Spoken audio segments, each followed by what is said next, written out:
Hello friends, welcome to my YouTube channel. Friends, आज की video का हमारा टॉपिक है फाइनेंशियल स्टेटमेंट्स। क्या होता है फाइनेंशियल स्टेटमेंट, क्यों बनाया जाता है और कैसे बनाया जाता है, ये हम आज की वीडियो में डिस्कस करेंगे। Friends, the basic object of preparing accounts is to provide information to various stakeholders मतलब यूजर्स ऑफ आवर अकाउंट्स, जो हमारे अकाउंट से अपने हिसाब से उनको जैसे जैसे इंफॉर्मेशन रिक्वायर्ड होती है उस इंफॉर्मेशन को अपने उसके जो फर्दर डिसीजन लेना है उसके लिए वो यूज करते हैं। So we can say financial statements are set of accounting information for the purpose of various stakeholders to take decisions for their further investment, further loans और जो भी उनका ऑब्जेक्ट है उसके लिए बनाया जाता है। क्यों बनाया जाता है? ठीक है, क्या होता है कि किसी को किस तरह की इंफॉर्मेशन चाहिए, किसी को किस तरह की इंफॉर्मेशन चाहिए। अब कोई भी बिजनेस हर पर्सन के हिसाब से अलग अलग तरह की इंफॉर्मेशन को प्रोवाइड नहीं करेगा, तो क्यों क्या करते हैं कि वो पर्टिकुलर सेट बना देते हैं कि ये हमारे पूरे अकाउंट्स हैं। अब आप देख लीजिए कि आपको इसमें से किस तरह की इंफॉर्मेशन पिक करनी है। ठीक है, सो फाइनेंशियल स्टेटमेंट्स क्या होता है समझ में आ गया, क्यों बनाया जाता है समझ में आ गया, कैसे बनाया जाता है। वैसे तो फाइनेंशियल स्टेटमेंट में बहुत अलग अलग तरह के बिजनेस के लिए अलग तरह की रिक्वायरमेंट्स होती है, बट बेसिक रिक्वायरमेंट में क्या क्या बनता है? Trading account, P&L account, capital account and balance sheet. मतलब ये चार चीजें आपकी मैंडेटरी है। बाकी की चीजें बिजनेस टू बिजनेस, यानी प्रोप्राइटरशिप फर्म है तो क्या, पार्टनरशिप फर्म है तो क्या, कंपनीज है तो क्या, वो अलग अलग थोड़ा सा plus minus. Number one is, जो हमारे फाइनेंशियल स्टेटमेंट्स का नंबर वन होगा वो होगा trading account for the year ending. For the year ending मैं पहले भी समझा चुकी हूँ, एक बार वापस समझ लीजिए। फॉर द ईयर एंडिंग क्यों लिखा जाता है? फॉर द ईयर एंडिंग का मतलब होता है कि पर्टिकुलर जिस ईयर का आप फाइनेंशियल स्टेटमेंट बना रहे हैं उस पर्टिकुलर ईयर में आपने क्या रेवेन्यू कमाई और क्या आपने खर्चे किए। ठीक है, और जब हम बैलेंस शीट बनाएंगे तो उसमें क्या करेंगे? बैलेंस शीट एज ऑन, मतलब 31 मार्च 2021 की अगर आप बैलेंस शीट बना रहे हैं तो 31 मार्च को आपके क्या फिक्स असेट्स हैं, मतलब क्या असेट्स की आपकी स्थिति है और क्या लायबिलिटीज की। वो पूरे ईयर का नहीं आता, वहाँ पे पर्टिकुलर क्लोजिंग डेट पे क्या हुआ है। और यहाँ क्या होता है, पूरे ईयर में आपने क्या क्या किया है वो उसकी टोटल अमाउंट आते हैं। ठीक है, trading account for the year ending हो गया, डेबिट, क्रेडिट, पर्टिकुलर अमाउंट। चलिए जी, number one is opening stock. Opening stock मतलब पिछले साल का जो क्लोजिंग स्टॉक था वो इस साल का ओपनिंग स्टॉक बनेगा, तो ओपनिंग स्टॉक यहाँ लिखेंगे। अब ये ओपनिंग स्टॉक अगर आपकी केवल ट्रेडिंग कंसर्न है, मतलब आपको केवल माल खरीदना और बेचना है तो वो फिनिश गुड्स का रहेगा। बट यदि आपका मैन्युफैक्चरिंग बिजनेस है तो आपका क्या क्या ओपनिंग स्टॉक हो सकता है? आपका रॉ मटेरियल हो सकता है, आपका वर्क इन प्रोग्रेस मतलब रॉ मटेरियल जो प्रोसेस में है। 31 मार्च को माल हमारा तैयार नहीं हुआ है, हमारी अभी वो मैन्युफैक्चरिंग प्रोसेस में है, वो आएगा। और फिनिश गुड्स, अगर आपका कुछ तैयार माल भी था पिछले साल तो वो भी इस साल का ओपनिंग स्टॉक फिनिश गुड्स का बनेगा। Next to purchase. परचेज मतलब जो आपने गुड्स परचेज करी, बेचने के लिए जो गुड्स परचेज करी। आप यहाँ पे आपके असेट्स वगैरह का नहीं आएगा, यहाँ से बस गुड्स का परचेज आएगा। फिर नेक्स्ट परचेज रिटर्न। परचेज मतलब माल खरीदा और वापस हमने रिटर्न कर दिया। वैसे तो इसकी क्लोजिंग एंट्री क्या बनती है? क्लोजिंग एंट्री बनती है purchase return account debit to purchase, but यहाँ पे प्रेजेंटेशन के लिए इसको परचेज में से लेस करके दिखाया जाता है। लॉजिकली ये क्रेडिट साइड में जाना चाहिए, बट यहाँ पे हम जब क्लोजिंग एंट्री के थ्रू करते हैं तो हम इसको परचेज में से लेस किया जाता है। To wages. वेजेस मतलब माल खरीदने के लिए जो आपने मजदूरी चुकाई वो यहाँ पर आती है। क्वेश्चन में अगर सिर्फ वेजेस लिखा हुआ होगा तो ट्रेडिंग अकाउंट में आएगा, वेजेस एंड सैलरी लिखा हुआ होगा तो भी ट्रेडिंग अकाउंट में आएगा, but if there is salary and wages तो वो फिर P&L अकाउंट का पार्ट बनेगा। ठीक है, इसको याद कर लेना, लॉजिक है इसके पीछे, बट अभी आपको सिर्फ याद करने के पर्पज से इसको समझना है कि अगर केवल वेजेस है, वेजेस एंड सैलरी है ट्रेडिंग अकाउंट में, बट सैलरी एंड वेजेस है तो उसे P&L अकाउंट में लिखा जाएगा। फिर कैरी से इनवर्ड। कैरी इनवर्ड मतलब माल खरीदने के लिए जो आपने माल भाड़ा चुकाया, ट्रांसपोर्ट का जो खर्चा किया, वो कैरी से इनवर्ड में यहाँ पे डेबिट होगा, मतलब ट्रेडिंग अकाउंट में आएगा। अदर डायरेक्ट एक्सपेंसेस, इनके अलावा जो भी खर्चे माल को खरीदने से लेके मतलब अपने बिजनेस प्लेस तक लाने से रिलेटेड जो भी खर्चे हैं वो आपके ट्रेडिंग अकाउंट के डेबिट साइड में आएंगे। अभी आप ग्रॉस प्रॉफिट रहने दीजिए, मैं इसको बाद में समझाऊंगी। Next is buy sales. Sales मतलब जो आपने माल को बेचने से जो आपको रेवेन्यू मिली। अब देखिए यहाँ पे जो परचेज और सेल में है ना, यहाँ पे ये मत समझिए कि कैश में मिलेगा तो ही हम यहाँ लिखेंगे, नहीं। चाहे कैश हो चाहे क्रेडिट हो, आपको यहाँ पे टोटल लिखना है। अब वो कब हमको रियलाइज होगा, अगर हमने उधार बेचा है तो हमको बाद में अगले साल 2 साल बाद रियलाइज हो, दैट डिफरेंट मैटर। यहाँ पे हमको ये है कि हमने कितना माल खरीदा और कितने का माल बेचा। लेस सेल्स डन, माल बेचने के बाद यदि माल गुड्स हमारा वापस आ जाता है तो उसकी क्लोजिंग एंट्री कैसे थी, sales return account debit, sorry sales account debit to sales return, ठीक है। तो यहाँ पे प्रेजेंटेशन में इसको सेल्स से लेस करके दिखाया जाएगा, सेम जैसे परचेज से परचेज रिटर्न को लेस किया जाता है। बाय क्लोजिंग स्टॉक, जैसे इस साल ओपनिंग स्टॉक था वैसे ही एज ऑन 31 मार्च, हमारा ईयर एंड कब होता है 31 मार्च को, रॉ मटेरियल, फिनिश गुड और सेमी फिनिश गुड, इन तीनों का हमको क्लोजिंग स्टॉक लिखना है। और अब क्या करना है, मान लीजिए हमारे क्रेडिट साइड का टोटल बन रहा है 10 लाख, ठीक है, और डेबिट साइड का यहाँ तक हमने टोटल लगा लिया, हमने यहाँ हुआ 9,50,000। तो मतलब हमारी रेवेन्यू साइड ज़्यादा है, क्रेडिट साइड में तो रेवेन्यू साइड होती है, तो रेवेन्यू साइड ज़्यादा है और खर्च हमारे कम है, तो ये हो गया हमारा ग्रॉस प्रॉफिट 50,000 का।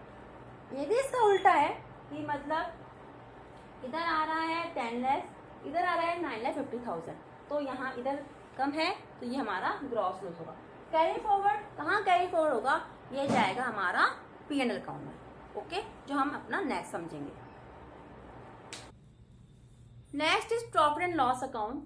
प्रॉफिट एंड लॉस अकाउंट भी same for the year ending बनेगा, मतलब पूरे ईयर में आपका क्या क्या हुआ है वो यहाँ पे हम लिखेंगे। इसमें क्या होता है, जैसे ट्रेडिंग अकाउंट में हमने डायरेक्ट एक्सपेंसेस लिखे थे और रेवेन्यू सेल्स और परचेज का लिखा था, यहाँ क्या होगा डेबिट साइड में, ये डेबिट एंड ये क्रेडिट। डेबिट साइड में आप क्या करेंगे, सबसे पहले जो हमने वहां से अगर हमको प्रॉफिट हुआ था, हमने क्या किया था ग्रॉस प्रॉफिट कैरी फॉरवर्ड, यहाँ पे वो gross profit brought forward. If any आपको लिखना नहीं है, ये सिर्फ मैंने आपको समझाने के लिए किया है कि यदि यहाँ पर कुछ है, अगर ग्रॉस प्रॉफिट है तो यहाँ लिखना है, और यदि ट्रेडिंग अकाउंट में ग्रॉस लॉस था तो वो यहाँ लिखना है, ओके। तो ये ब्रॉड फॉरवर्ड आया, इसी साल का है, किसी और नहीं, इसी साल का जो ट्रेडिंग अकाउंट में ग्रॉस प्रॉफिट है ग्रॉस लॉस था उसको P&L अकाउंट में लिखेंगे।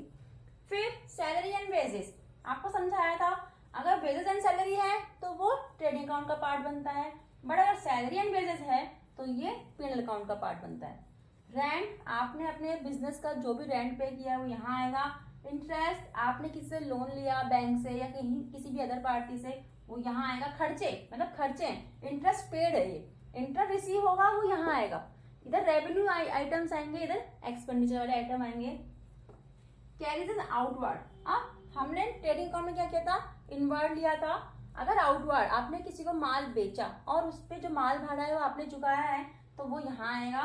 डेप्रिसिएशन, डेप्रिसिएशन हम समझ चुके हैं कि जो फिक्स एसेट्स खरीदी जाती है उसको नंबर ऑफ ईयर्स में उसको जो राइट ऑफ किया जाता है उसको डेप्रिसिएशन कहा जाता है, यहाँ लिखा जाएगा। अदर इनडायरेक्ट एक्सपेंसेस, इसके अलावा कोई भी एक्सपेंसेस होंगे अदर इनडायरेक्ट, वो यहाँ आएंगे। क्रेडिट साइड में अदर इनडायरेक्ट इनकम, मतलब रेवेन्यू में जो इनडायरेक्ट रेवेन्यू कैसे है, सेल्स आपका बिजनेस है, वहां पे जो भी गुड्स में आपने सेल किया है वो आपकी ट्रेडिंग अकाउंट में है। उसके अलावा भी तो और इनकम्स होती है ना, जैसे आपको डिविडेंड मिला, आपको कहीं से इंटरेस्ट रिसीव हुआ, कहीं से कमीशन मिला, या और भी कोई इनकम होगी वो यहाँ पे आएगी। अब वही है कि दोनों का डिफरेंस देखा जाएगा। अगर यहाँ का डिफरेंस जहाँ इससे कम, ये कम आ रहा है ये ज्यादा आ रहा है तो नेट प्रॉफिट होगा, और यदि ये ज्यादा आ रहा है यहाँ पे कम है तो ये नेट लॉस होगा। अभी कहाँ पे कैरी फॉरवर्ड होंगे, ये जाएगा हमारा कैपिटल अकाउंट में, जो हमारा नेक्स्ट बनेगा। Next is capital account. Capital account में वही सेम रहेगा फॉर द ईयर एंडिंग 31 मार्च 2021, या जो भी आपको क्वेश्चन में डेट दी हुई होती है वो होगा। इसमें भी डेबिट क्रेडिट होता है। तो कई बार क्या होता है कैपिटल अकाउंट लोग यहाँ नहीं बना के सीधे बैलेंस शीट में बनाते हैं, वो भी मैं आपको बताऊंगी, पर इसका लॉजिक क्या रहेगा यहाँ पे आप समझ लोगे ना तो वहां पे भी बनाना आपके लिए इजी रहेगा। तो सबसे पहले यहाँ पे क्रेडिट साइड मतलब कैपिटल का बैलेंस ऑलवेज क्या रहता है, अगर वो पॉजिटिव होता है तो क्या होता है क्रेडिट होता है, तो बाय बैलेंस ब्रॉड फॉरवर्ड ये कहाँ से आएगा, लास्ट जगह यानी कि ओपनिंग बैलेंस होगा। फिर यदि आपने ड्यूरिंग द ईयर कोई कैश मतलब कोई एडिशनल कैपिटल इंट्रोड्यूस करी है, अगर कैश के थ्रू करिए तो बाई कैश, और अगर आपका चेक लग बैंक से हुआ है तो बाई बैंक। उसके बाद आपका जो नेट प्रॉफिट था, पीएनएल अकाउंट में नेट प्रॉफिट ट्रांसफर किया था ना हमने, तो वो वहां पे टू बैलेंस कैरी फॉरवर्ड, यहाँ पे बाई नेट प्रॉफिट यदि कोई होता है तो यहाँ आएगा। डेबिट साइड में टू ड्रॉइंग्स, यदि आपने कैपिटल विड्रॉल की है तो ड्रॉइंग्स कम होगी तो यहाँ डेबिट कर दिया जाएगा। To net loss if any, net profit की जगह अगर नेट लॉस होता है तो वो यहाँ आएगा। और उसके बाद जो बैलेंस बचता है टू बैलेंस कैरी फॉरवर्ड, यानी कि एक क्लोजिंग बैलेंस होगा, ठीक है, नेक्स्ट जाके ओपनिंग बैलेंस बन जाएगा। ये ऑप्शनल होता है, मतलब कुछ लोग बनाते हैं, कुछ लोग सीधे बैलेंस शीट में कर देते हैं। तो इस तरीके से कैपिटल अकाउंट में फॉर द ईयर एंडिंग बनता है। बैलेंस शीट एज ऑन 31 मार्च 2021। यदि हम हमारा फाइनेंशियल FY 2021 की अगर हम बैलेंस शीट बनाएंगे तो क्या लिखेंगे, बैलेंस शीट एज ऑन, मतलब जिस तारीख को हम बैलेंस शीट फाइनल कर रहे हैं, जो हमारा क्लोजिंग डेट है जिस फाइनेंशियल ईयर की हम बैलेंस शीट बना रहे हैं, ठीक है। इसमें होता है लायबिलिटीज अमाउंट, असेट्स अमाउंट, ठीक है। अब पहले हम असेट साइड समझेंगे। सबसे पहले फिक्स असेट्स लिखते हैं, ठीक है। ये एक सीक्वेंस होता है जिसमें हमको हमारी असेट्स को लिखना होता है। तो फिक्स असेट्स कौन सी होती है, इसमें भी होती है टेंजिबल और इनटेंजिबल। इनटेंजिबल मतलब जो हमको दिखती नहीं है, तो गुडविल, पेटेंट, ट्रेडमार्क, ये हमको दिखते नहीं है लेकिन ये हमारी असेट्स होती है। असेट्स क्या होती है, असेट्स वो होती है जो बिजनेस को चलाने के लिए काम आती है। मतलब गुड्स में तो क्या, गुड्स क्या होते हैं, माल क्या होता है, माल में तो हम काम करते हैं, बिजनेस होता है, लेकिन बिजनेस को चलाने के लिए जो चीजें हमको चाहिए होती है वो होती है हमारी असेट्स, ठीक है। तो फिक्स असेट्स में ये होती है इनटेंजिबल फिक्स असेट्स। फिर है टेंजिबल। टेंजिबल में देखिए पहले आएगा plant and machinery, furniture, land and building, ठीक है। उसके बाद एक हमारा होता है इन्वेस्टमेंट, कि अगर हमने कहीं इन्वेस्टमेंट किया हुआ है तो वो भी हमारी असेट होती है।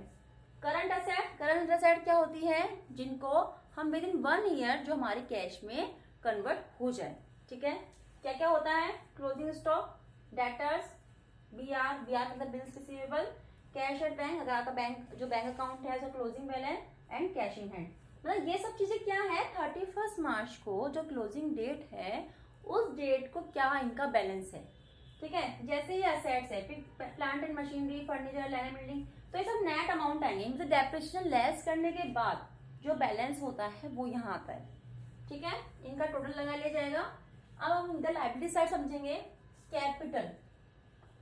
अब इस कैपिटल को दो तरीके से समझ लिख सकते हैं, या तो अगर आपने कैपिटल अकाउंट बनाया है तो वहां पे जो क्लोजिंग आया था बैलेंस कैरी फॉरवर्ड, उसको यहाँ पे लिख देंगे, या फिर ओपनिंग कैपिटल जो आपका ओपनिंग बैलेंस था, एडिशनल कैपिटल उसको यहाँ पे ऐड कर देंगे, नेट प्रॉफिट को ऐड कर देंगे और ड्रॉइंग्स को लेस कर देंगे, वो नेट अमाउंट सेम वही है। वहां पे अकाउंट बना के हमने लिखा था, यहाँ पे हम यहाँ पे प्लस माइनस करके यहाँ पे लिख रहे हैं। उसके बाद लॉन्ग टर्म लोन्स, आपके लोन्स दो तरह के होते हैं, या तो आपने किसी से लंबे समय के लिए लोन लिया है या शॉर्ट टर्म के लिए। लंबे से मतलब more than 1 year and short term is less than 1 year. मतलब लेस देन 1 ईयर का मतलब इनका आपको विद इन 1 ईयर पेमेंट करना है। तो लॉन्ग टर्म लोन चाहे बैंक से लो चाहे अदर पार्टी से लो, उसे यहाँ लिखना रहेगा। शॉर्ट टर्म लोन जो 1 ईयर से कम है, बैंक से भी हो सकते हैं या अदर पार्टी से भी हो सकते हैं। क्रेडिटर्स, क्रेडिटर मतलब आपके लेनदार जिनसे आपने माल खरीदा है और पेमेंट करना बचा हुआ है। 31 मार्च को जितना अमाउंट पे करना बचा है वो यहाँ लिखा जाएगा। बिल्स पेबल यहाँ आएगा। बैंक ओवरड्राफ्ट, आपके किसी बैंक में ओडी है, सीसी लिमिट है, तो जो ओवरड्राफ्ट है वो यहाँ लिखा जाएगा। इसमें चेक करने वाली चीज ये होती है कि आपकी लायबिलिटी साइड का टोटल और आपके असेट साइड का टोटल दोनों सेम होते हैं। अब यदि यहाँ पे टोटल मिसमैच है तो इसका मतलब आपके अकाउंट्स में कहीं ना कहीं गड़बड़ हुई है। ये गड़बड़ आपके जनरल एंट्री लेवल पे हो सकती है, ये गड़बड़ आपकी लेजर पोस्टिंग लेवल पे हो सकती है, ये गड़बड़ आपके ट्रायल बैलेंस में बैलेंस ट्रांसफर करने के लेवल पे हो सकती है, या ये गड़बड़ आपकी किसी सब्सिडी बुक में भी हो सकती है। तो जब ये मिसमैच आता है ना, तो इसका मतलब है कहीं ना कहीं गड़बड़ है। तो उस गड़बड़ को ढूंढने के लिए हम उल्टे मतलब यहाँ से इसका यहाँ से पहले हम चलेंगे ट्रायल बैलेंस, जहाँ से हमने ये बैलेंसेस उठाए हैं, अगर वहां पे भी गड़बड़ नहीं मिलती तो हम step by step back forward चलते हैं। तो इस तरीके से हमको कहीं ना कहीं हमारी गलती मिस्टेक मिल जाएगी। तो इस तरीके से आज हमने फाइनेंशियल स्टेटमेंट का बेसिक कंसेप्ट समझा कि क्या है, कैसे बनाया जाता है और क्यों बनाया जाता है। If you like my video please like share subscribe my YouTube channel.